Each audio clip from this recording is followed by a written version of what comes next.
হয়ে যাচ্ছি। তো এরপর কিন্তু আমরা আরো অনেকগুলো জায়গায় ঘুরেছি এবং আমাদের নিজের জন্য কিছু কেনাকাটাও করেছি। তো সেই ভিডিও শুটগুলো আসলে নেওয়া হয়নি।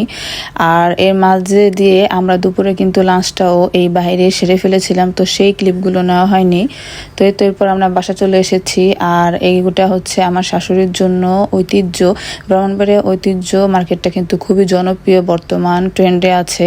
তো সেখান থেকে আমার শাশুড়ির জন্য এই শাড়িটা এবং ব্লাউজ পেটিকোটের কাপড় নিয়ে নিয়েছি। আর এখানে আমি এবং আমার জায়ের জন্য সুতির 3 পিস নিয়েছি রাফ ইউজ করার জন্য। তো আমার কাছে কিন্তু রাফ ইউজ করার জন্য, আর এই যে একটা গরম পড়েছে সেটা আপনারা সবাই কম বেশি জানেন, বর্তমান বাংলাদেশে কিন্তু প্রচুর গরম পড়েছে এবং কোনো বৃষ্টি নেই।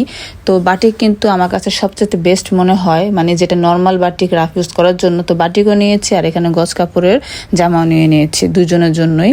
আর এরপর আমরা এই তো বাসায় এসে যে মিষ্টিগুলো এনেছিলাম, সেই